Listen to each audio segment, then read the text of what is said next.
আসসালামু আলাইকুম প্রিয় দর্শক, আমরা যে আলোচনায় আপনাদের সকলকে আমন্ত্রণ জানাচ্ছি। চট্টগ্রাম শহরে এক চিরুনি অভিযানে পুলিশ গ্রেপ্তার করেছিল বাংলাদেশে কার্যক্রম নিষিদ্ধ থাকা আওয়ামী লীগ ও ছাত্রলীগের ৭০ জন নেতাকর্মীকে। পুলিশ ও সরকারের শীর্ষ মহলের ধারণা ছিল এমন সাহসী অভিযান ও গ্রেপ্তারে দলটি হয়তো দমে যাবে, কিন্তু দেখা যাচ্ছে দুদিনের মধ্যে সেই চট্টগ্রামে আবারও মিছিল করেছে ছাত্রলীগ। শুধু মিছিল নয়, এবার তারা ছোটখাটো সমাবেশও করেছে। রেকর্ড সংখ্যক গ্রেপ্তারের মধ্যেও ৩রা জুন একদিনে দেশের 10টি জেলায় মিছিল করেছে আওয়ামী লীগ ও ছাত্রলীগ। গ্রেপ্তারকৃতদের কাছ থেকে পুলিশ এরই মধ্যে যেসব তথ্য পেয়েছে সেগুলো সরকার ও প্রশাসনের চিন্তা আরো বাড়াচ্ছে। পুলিশ বলছে আওয়ামী লীগ ঈদের পর থেকে দিনে 10 পরিকল্পনা নিয়ে মাঠে নেমেছে। পাশাপাশি আওয়ামী লীগের তোফায়েল আহমেদ ও রহমাতুল্লাহর মতো বর্ষিয়ান নেতার জানাজা, সংসদ ভবন এবং শহীদ মিনারে না হতে দেওয়া নিয়ে খোদ বিএনপির সিনিয়র নেতাদের মধ্যে অস্বস্তি আছে। আবার সরকার কড়াকড়ি সত্ত্বেও এসব জানা যায় বিপুল সংখ্যক মানুষের উপস্থিতি সরকারকে আওয়ামী লীগের তৎপরতা নিয়ে নতুন করে ভাবতে হচ্ছে। সরকার যে ভিন্নভাবে ভাবছে তার ইঙ্গিত পাওয়া গেছে দলটির মহাসচিব ও স্থানীয় সরকার মন্ত্রী মির্জা ফখরুলের মন্তব্যে। বিএনপির কয়েকজন শীর্ষ নেতা বলছেন এই মুহূর্তে আওয়ামী লীগ সরকার বিরোধী আন্দোলন করছে না, তারা নিষেধাজ্ঞা তোলার দাবিতে মিছিল করছে। কিন্তু আইন শৃঙ্খলা পরিস্থিতির অবনতি ও অর্থনীতির নাজুক অবস্থার মধ্যে তেলের পর বিদ্যুতের দাম বাড়িয়েছে। এমন পরিস্থিতিতে দলটি এসব সামাজিক ইস্যুকে তাদের আন্দোলনের সাথে যুক্ত করলে জনসমর্থন আরো বাড়বে। ফলে ভিন্ন পদ্ধতিতে আওয়ামী লীগের তৎপরতা ঠেকানোর কৌশল নেয়ার কথা ভাবছে বিএনপির হাইকমান্ড। বিস্তারিত জানতে চলুন যাওয়া যাক বিশ্লেষণে।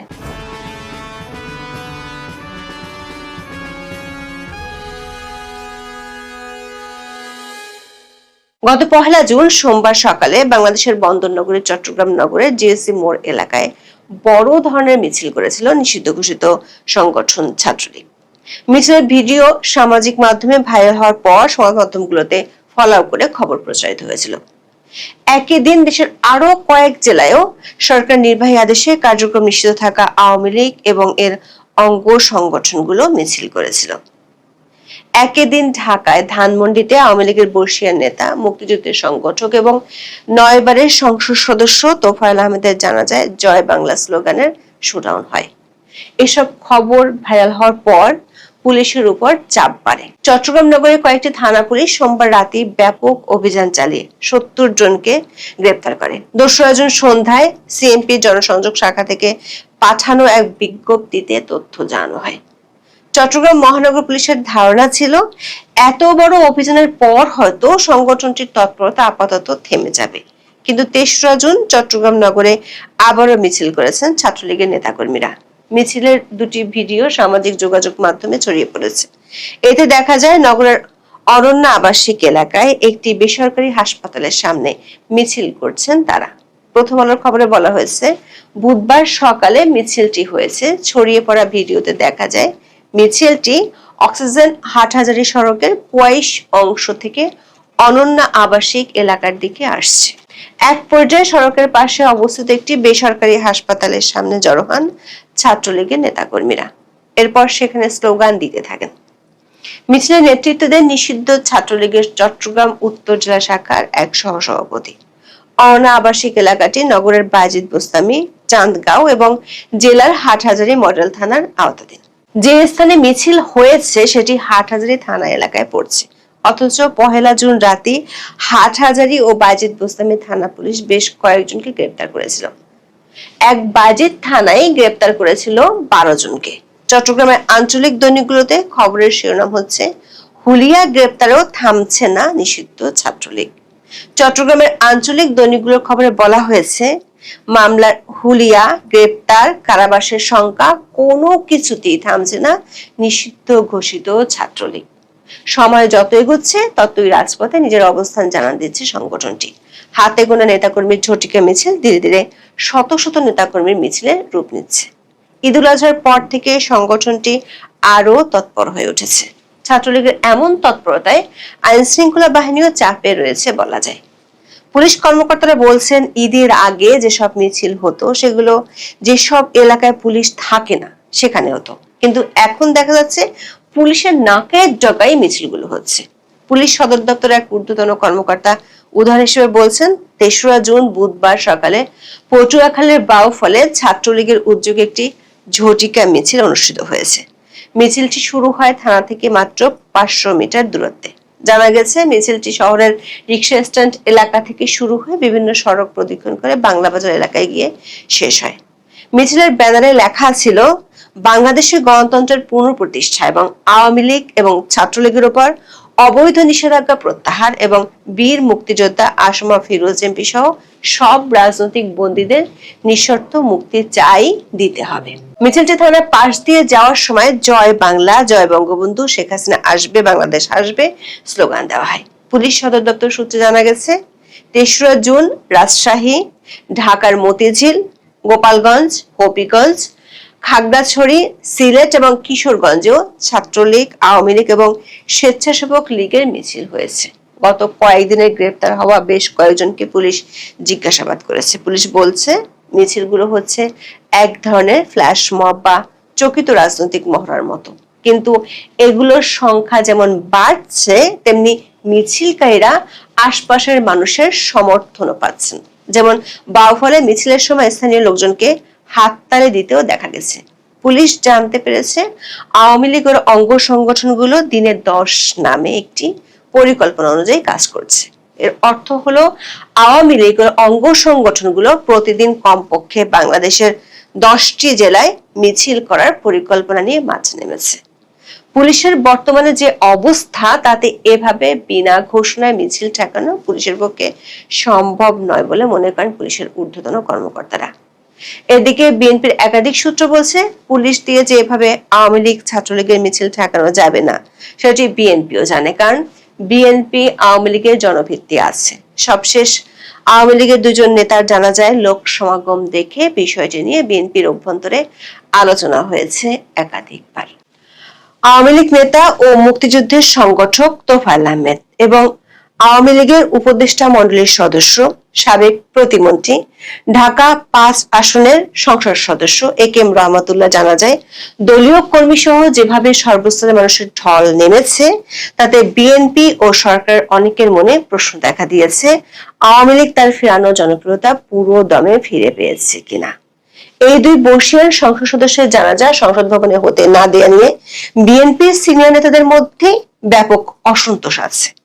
বিএনপির স্থায়ী কমিটির 2জন সিনিয়র নেতা মনে করেন, অতীতে যে দলের সংসদ সদস্যই হোক না কেন মারা গেলে সংসদ ভবনের সামনে জানাজার একটা রেওয়াজ ছিল, যেটি ভেঙে পড়েছিল ইউনূসের আমলে। বিএনপি সেটাকে ধরে রেখে ভবিষ্যতের সহনশীল রাজনীতির জন্য একটি ভুল বার্তা দিল। বিশেষ করে শহীদ মিনারে তোফায়েল আহমেদের জানাজা অনুষ্ঠিত হওয়ার ঘোষণা দেওয়া সত্ত্বেও সরকারের গ্রিন সিগন্যাল না পাওয়ায় শেষ পর্যন্ত তা অনুষ্ঠিত হয়নি। সরকার একজন জ্যেষ্ঠ মন্ত্রী প্রশ্ন রেখেছেন, একজন কন্টেন্ট ক্রিয়েটরের জানাজা যদি শহীদ মিনারে হতে পারে, রাজনৈতিক মতবিরোধ থাকা সত্ত্বেও তোফায়েল আহমেদের মতো একজন মুক্তিযুদ্ধের সংগঠকের জানাজা কেন শহীদ মিনারে হতে দেওয়া হলো না। বিএনপির একাধিক সূত্র বলছে, বিষয়গুলো নিয়ে বিএনপির সিনিয়র নেতাদের মধ্যে আনুষ্ঠানিক ও অনানুষ্ঠানিক একাধিক আলোচনা হয়েছে। বিশেষ করে পুলিশ দিয়ে জোর করে আওয়ামী লীগের অঙ্গ সংগঠনগুলো পুরোপুরি যে নিয়ন্ত্রণ করা যাবে না সেটির ব্যাপারে দলটির সিনিয়র নেতারা একমত। ইতিমধ্যে মির্জা ফখরুলের কথায় তার ইঙ্গিত মিলছে। 3রা জুন বিএনপির মহাসচিব ও স্থানীয় সরকার মন্ত্রী মির্জা ফখরুল ইসলাম আলমগীর দাবি করেছেন, তার দল দেশের সুন্দর, সুষ্ঠু, সহনশীল ও উদারপন্থী রাজনীতি চায়। সব রাজনৈতিক দলকে তাদের কর্মকাণ্ড করতে দিতে চায় বিএনপি। তিনি বলেছেন, বক্তব্য রাখতে দিতে চায়, জনগণের সামনে দিতে চায়, জনগণ তাদের প্রিয় দলকে বেছে নেবে। বুধবার বিকেলে কুমারপুর উচ্চ বিদ্যালয় মাঠে নাগরিক গণসংবর্ধনা অনুষ্ঠানে প্রধান অতিথির বক্তব্যে এসব কথা বলেন বিএনপির মহাসচিব। বিএনপির নেতারা মনে করেন, আওয়ামী লীগের অঙ্গ সংগঠনগুলো সরকার বিরোধী কোনো মিছিল করছে না, তারা পার্টির ব্যান তুলে নেওয়ার দাবিতে মিছিল করছে। কিন্তু দেশের আইন শৃঙ্খলা পরিস্থিতি, অর্থনৈতিক অবস্থার অবনতি ঘটছে, তেল গ্যাসের পর বিদ্যুতের দাম বেড়েছে। এমন পরিস্থিতিতে দলটি যদি এসব ইস্যুতে মিছিল করে তখন তাদের জনসমর্থন আরো বাড়বে। বিষয়টি নিয়ে খুব শিগগিরই বিএনপির হাইকমান্ডের একটি বৈঠক হওয়ার কথা রয়েছে। এখন এ পর্যন্ত। সবাই ভালো থাকুন, সুস্থ থাকুন, নিরাপদে থাকুন। দেখা হবে আগামী পর্বে। আসসালামু আলাইকুম ওয়া রাহমাতুল্লাহি ওয়া বারাকাতুহু। সম্মানিত দর্শক, সারা বাংলাদেশ আবার শেখ হাসিনার জ্বরে কাঁপছে। মানে এটা ইতিবাচক নয়, শেখ হাসিনার ভয়ে কাঁপছে। সাম্প্রতিক সময়ে তিনি একটি ভিডিও বার্তায় বেশ দৃঢ়তার সঙ্গে এবং অনেকটা হুমকির স্বরে ঘোষণা করেছেন আগামী 6 মাসের মধ্যে তিনি দেশে ফিরবেন। এবং তিনি সরকারকে দুটো কথা বলেছেন। প্রথম হলো যে আমাকে যে বিমানে করে বা প্লেনে করে এই দিল্লিতে পাঠানো হয়েছে, সেই বিমান পাঠান, সেই বিমান পাঠান, আমি এক্ষণ চলে আসব। Number 1, it's a huge challenge. এবং যারা বিমানে করে শেখ হাসিনাকে দিল্লিতে পৌঁছে দিয়েছেন তাদের গালের উপর রীতিমতো চপেটাঘাত। যদি সাহস থাকে, যদি শক্তি থাকে, তাহলে সেই প্লেনটা পাঠান। এখানে সাহস, শক্তি এবং সামর্থ্য, তাহলে সেই প্লেনটা পাঠান, আমি সেই প্লেনে চলে আসব। একেবারে বাংলা কথা। দিনভর আমি আসতেছি, জেলখানা রেডি করেন, আমাকে কোথায় রাখবেন? জেলখানা রেডি করেন, আর আমাকে যে ফাঁসি দেবেন সেই মঞ্চটাও রেডি করেন। এইরকম থ্রেট বিদেশে বসে বা জেলখানাতে বসে কোন রাজনৈতিক নেতা দিয়েছেন আমি আসলে শুনিনি। অনেক বড় বড় নেতা এই মুহূর্তে জেলখানাতে আছেন। মায়ানমারের অং সান সু চি আছেন, ইমরান খান আছেন, মাদুরো আছেন, এরকম অনেকে আছেন। আবার অনেকে প্রবাসে আছেন। এমনকি শেখ হাসিনার চাইতে বড় বড় এবং বিখ্যাত মানুষগুলো, যাদের প্রতি ইন্টারন্যাশনাল কমিউনিটির একটা বিরাট, যাকে বলে হয়, গ্রিন সিগন্যাল রয়েছে। যেমন ধরুন দালাই লামা, ভারতের রাষ্ট্রীয় মেহমান রূপে দালাই লামা দীর্ঘদিন ধরে আছেন তিব্বতের ধর্মগুরু, এবং যার উপর আমেরিকার একটা প্রচন্ড গ্রিন সিগন্যাল রয়েছে। He can fly around the world just like a president. America তাকে এই সুযোগটা দিয়েছে, কিন্তু চীন পছন্দ করছে না। এত ক্ষমতা নিয়েও দালাই লামা কোনোদিন শেখ হাসিনার মতো এভাবে কথা বলেননি। এর বাইরে বহু মানুষ এক্সাইলে ছিলেন বা এখনো আছে। যেমন রেজা শাহ পাহলভীর সন্তান এখন আমেরিকাতে আছেন। তারপর রাশিয়াতে আছেন বাশার আল আসাদ। পলিটিক্যাল লিগেসি, রাষ্ট্র ক্ষমতা এবং পেছনে যদি পিছনে যাকে বলা হয় ব্যাকবোন যদি বলেন, বা পিছনে যারা তাকে দিয়ে কাজ করাচ্ছে, সেই দিক থেকে বাশার আল আসাদ এখন এই পৃথিবীর সবচেয়ে অন এক্সাইল, বিদেশে আছেন, সবচেয়ে শক্তিশালী মানুষ। যেখানে পুতিনের মতো মানুষ তার সঙ্গে আছেন, রাশিয়ার মতো জায়গাতে তিনি নিরাপদ আছেন, এবং এখনো পর্যন্ত তার অস্ত্রধারী 50,000 সৈন্য এবং গেরিলা প্রস্তুত অবস্থায় সিরিয়াতে আছে। 50,000।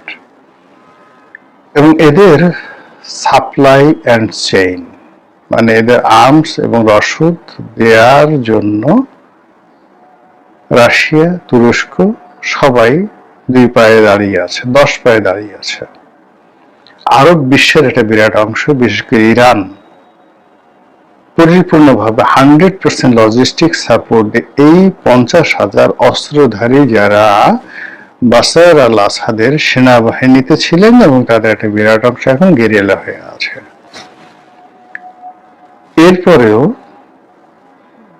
একটা ট্রু শব্দ আসাদের শুনছেন এখন পর্যন্ত, এরকম একটা কথা আমি আসতেছি, আমি আসবো 6 মাসের মধ্যে। এই যে শেখ হাসিনা যে কথাগুলো বলছেন, প্রথম কথা হলো যে তিনি হয়তো পাগল হয়ে গেছেন,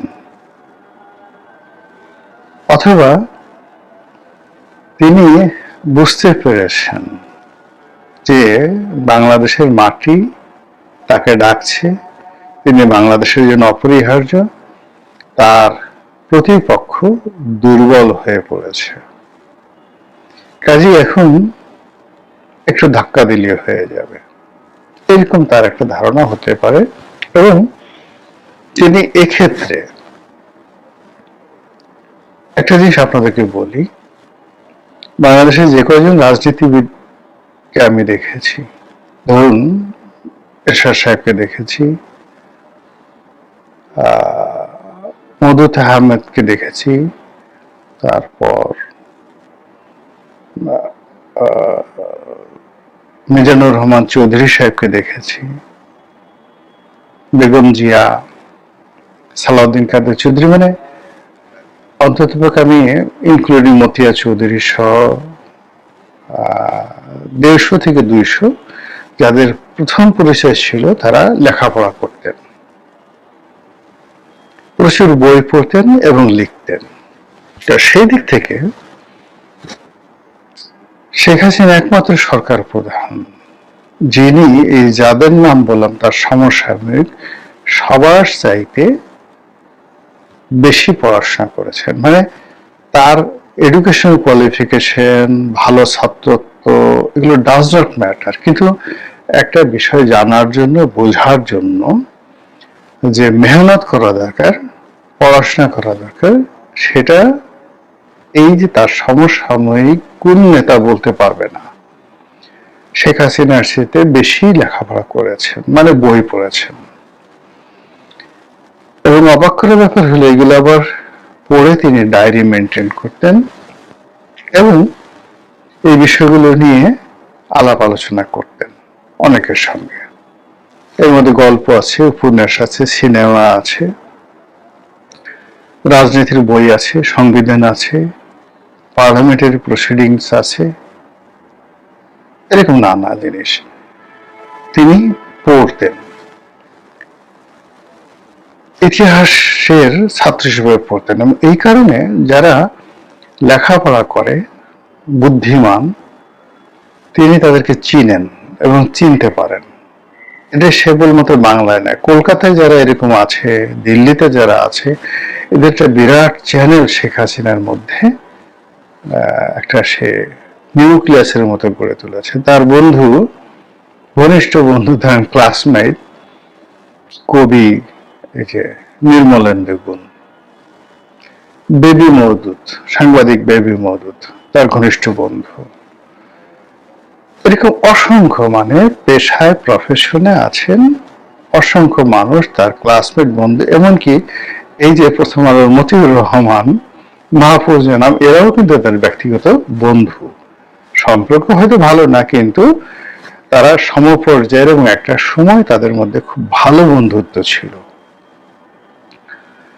তো সেই দিক থেকে আমার কাছে মনে হচ্ছে যে শেখ হাসিনা তার এই যে এক্সাইল, ভারতে যে অবস্থান, এটাকে নিজেকে তিনি তুলনা করছেন শের শাহের মতো। শের শাহের একটা দীর্ঘ সময় তাকে পালিয়ে থাকতে হয়েছে, নিজের মানে সৎ মায়ের অত্যাচারে তাকে তার বাবার কাছ থেকে পালিয়ে থাকতে হয়েছে। আবার তিনি যেখানে চাকরি করেছেন সেখান থেকে তাকে পালাতে হয়েছে। আবার তিনি যখন যুদ্ধ করেছেন, তার জীবনের 90% সময় তিনি পালিয়ে থেকেছেন। আর মাত্র সেই 90% সময়ের মধ্যে 10% সময় তিনি যে শাসন ক্ষমতায় ছিলেন, এই শাসন ক্ষমতার অলমোস্ট 20 ইয়ার্স হলো তিনি বিভিন্ন প্রাদেশিক গভর্নর, বাংলা, বিহার, উড়িষ্যার শাসক, আর মাত্র 4.5 বছর বা 4 বছরের মতো সময় বা 5 বছর তিনি দিল্লির সিংহাসনে ছিলেন। তাহলে চিন্তা করুন, দিল্লির সিংহাসনে তার যে অ্যাচিভমেন্ট, এটা তার জীবনের মাত্র 2 or 3%। সেই 2 or 3% তিনি যে সফলতা অর্জন করেছেন, এই পৃথিবীতে ওই জায়গার কেউ স্পর্শ করতে পারবে না। It's totally different.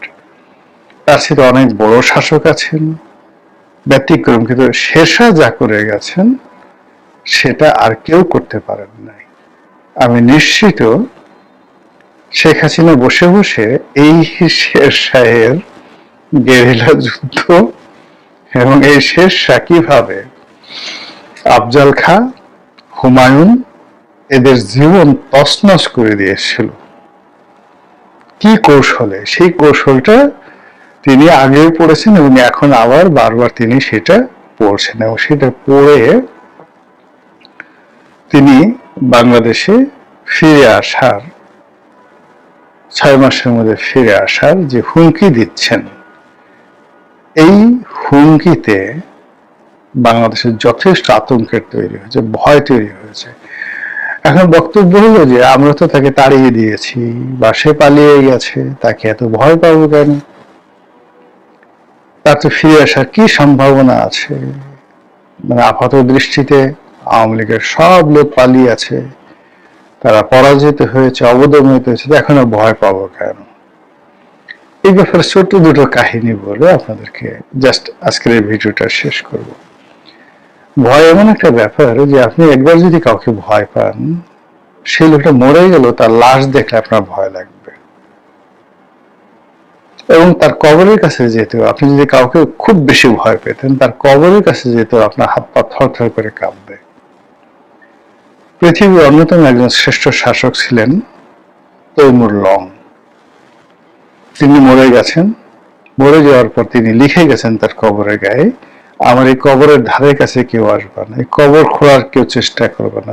যদি পৃথিবীর কোন দাম্ভিক কেউ চেষ্টা করে, পৃথিবীতে ভূমিকম্প হয়ে যাবে এবং সে শেষ হয়ে যাবে। তাহলে ভালো কথা, 1000 বছর ধরে বা 100 বছর ধরে, শত শত বছর ধরে তার কবরের ধারে কাছে কেউ কবর খোঁড়ার জন্য চেষ্টা করেনি। কিন্তু কমিউনিস্ট জমানাতে, সম্ভবত স্ট্যালিনের আমলে, যে সোভিয়েত আর্কিওলজি, যারা ধর্মকর্ম বিশ্বাস করতেন না, তারা স্ট্যালিনের নির্দেশ, এখানে স্ট্যালিন হতে পারে বা ক্রুশেভ হতে পারে, দুজনের একজন, তারা করলো কি, এই কবর খোঁড়ার চেষ্টা করলো।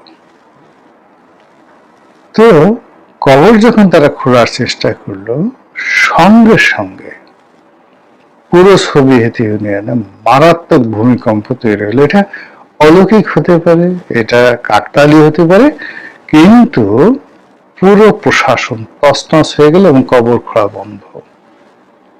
এখন পর্যন্ত তৈমুর লংয়ের কবরের কাছে কেউ যায়নি। বোঝার চেষ্টা করুন যে এটা হলো মানুষের ভয়। আচ্ছা, এখনো দেখেন সিলেটে হযরত শাহজালাল রহমতুল্লাহ আলাইহ আছে, হযরত শাহপরান রহমতুল্লাহ আলাইহ আছে। হযরত শাহপরান রহমতুল্লাহ আলাইহের তাকে বলা হয় গরম পীর। তিনি রাগ হয়ে অভিশাপ দিয়ে অনেক মানুষের জীবন শেষ করে দিয়েছেন। তো এটা মানুষ বিশ্বাস করে, ফলে যত ঢিলা ঢালা ভাবে শাহজালালের মাজারে যায়, কেউ শাহপরানের মাজারে ওইভাবে ঢিলা ঢালা যায় না। অত্যন্ত বিনয়ের সঙ্গে তার পাহাড়ের উপরে যায়, এবং ওইভাবে এখনো তার মাজারকে মানুষ ভয় পায়। এই বাংলাদেশে এই দুটো ঘটনা। এরপরে যদি আপনি ধরেন সাপ, আপনি সাপকে খুব ভয় পান, একটা সাপ মরে গেছে, আপনি জানেন কনফার্ম, আপনি তার লেজটা ধরতে পারবেন? একবার একটু চিন্তা করেন তো। অথবা ধরেন সাপের লেজের কথা বাদ দেন, সাপ যে খোলস যেটা ছেড়ে যায়, ওরকম একটা খোলস আপনাকে যদি বলা হয় আপনার গলায় পেঁচিয়ে আপনি একটু হাঁটবেন, সঙ্গে সঙ্গে দেখবেন আপনার সেন্সলেস হয়ে যাবে। আপনার বাবা দাদা অনেকে ধরেন যৌবনে খুব শাসন করতেন, ভয়ে থর করে কাঁপতেন। এই বুড়া বিছানায় শুয়ে গেছে, বিছানায় পায়খানা পেশাব করছে, কিন্তু তার ব্রেন ঠিক আছে, মানে সে অসহায় হয়ে যায় না, ব্রেন ঠিক আছে, কিন্তু সে প্যারালাইজড হয়ে গেছে। আপনি বয়স হওয়ার পরও তার ধারের কাছে যেতে পারবেন না। ধমক দিলে আপনার তখন হাত পা থরথর করে কাঁপবে। হুমায়ুন আহমেদের অনেকগুলো নাটকে এরকম কিছু খেপাটে যে বৃদ্ধ, আজ রবিবার নাটকে আপনি দেখবেন আবুল হায়াত এবং অন্যান্য যারা আছে তাদের যে বাবা হিসেবে অভিনয় করেন আবুল খায়ের, একেবারে জাস্ট অ্যাডজাক্ট ওই দৃশ্য এই সমাজে ঘটে। তো সেই কারণে 17 বছরে শেখ হাসিনা যে লিগেসি তৈরি করেছে ক্ষমতায় থেকে, আর এরশাদ জমানাতে বিরোধী দলে থেকে যে লিগেসি তৈরি করেছে, তো এর ফলে তাকে যারা চিনেন সবাই তাকে জমের মতো ভয় পান। একজন সংসদ সদস্য হুইপ, আমার মানে ঘনিষ্ঠ বন্ধু, তো সে আমাকে বলতেছিল যে আমার শেখ হাসিনাকে দেখলে খুব ভয় লাগে। আমি বলি কেন? তুমি দেখছো তার সাদা চোখ, বিলাই চোখ, ক্যাশ চাই, ওই চোখের দিকে তাকালে আমি থর থর করে কাঁপি। আমি বললাম যে সেটা তো বুঝলাম, কারণটা কি? আমি যখন মানে ছাত্রলীগ করতাম, নেতা ছিল, খুব বড় নেতা, নিজের হাতে দেখেছি যে বিশ্ববিদ্যালয়ের ছেলেদেরকে গোলাগুলি করার জন্য গুলি কিনে দিয়েছে, যা অস্ত্র কিনে নেয়, ফাটাই দিয়ে ওদেরকে। 80-র দশকে এরশাদ জমানাতে আগে গুলি কর, ফাটা, বোমা কেনার জন্য সে নিজের হাতে দিয়েছে। এরপরে এই যে ধরেন কর্নেল ফারুক, যাদেরকে এই যে তার পিতার হত্যাকারী রূপে ধরেছে, এখন তো অনেকে বলছে যে সে নিজের হাতে জবাই করেছে। সত্য মিথ্যা জানি না, তো বোঝার চেষ্টা করুন যে ধরে তার যারা পিতার হত্যাকারী তাদেরকে নাকি তিনি নিজের হাতে জবাই করেছেন। ধরেন ডাহা মিথ্যা, কিন্তু কথাটা তো প্রচারিত হয়ে গেছে, তাহলে তার সম্পর্কে আপনি ভয় পাবেন না কেন? কিন্তু একটা জিনিস একেবারে সত্য, সেটা হলো কর্নেল ফারুক, তাকে যখন ধরা হলো ডিবি অফিসে বা সিআইডি অফিসে তার ইন্টারোগেশন চলছে, পেপারে আসলো যে সে ওখানে শ্যাম্পেন চেয়েছে, স্যান্ডউইচ চেয়েছে, এবং শ্যাম্পেন এবং স্যান্ডউইচ ছাড়া সে কিছু খাবে না। এটা প্রধানমন্ত্রী কানে গেল, শেখ হাসিনা কানে গেল, সে তেলে বেগুনে জ্বলে সে বলল যে কিসের শ্যাম্পেন, কিসের পিঠা ওকে, এবং এখন সে লোক পাঠালো, বলে যে ওর সামনে পিটাবি আর টেলিফোনে আমাকে ওর চিৎকার হাওমা করে কান্না আমাকে শোনাবি। এবং সেটা হয়েছে। This is Sheikh Hasina. তো সেই শেখ হাসিনা হঠাৎ করে বলতেছে 6 মাসে চলে আসবে, তাহলে বলেন তো যারা জানে এই ঘটনাগুলো তারা কেন ভয় পাবে না? ওই যে সুরেন্দ্র সেন গুপ্তের সেই কথা, বাঘে ধরলে বাঘে ছেড়ে দেয় অনেক সময়, শেখ হাসিনা ধরলে কখনো ছাড়ে না। এটা বুঝেন না? এই কারণে দেখেন, এই যে সে যাই বলছে না কেন, সবকিছুতেই সংবাদ শিরোনাম হচ্ছে, সবকিছুতেই একটা আতঙ্ক তৈরি হচ্ছে, বিরক্তি তৈরি হচ্ছে। লোকজন বলছে যে কি হলো, এটা কি, কি বুড়ো হবে না, এ কি মরবে না, এ খালি আমাদেরকে ভয় দেখায়।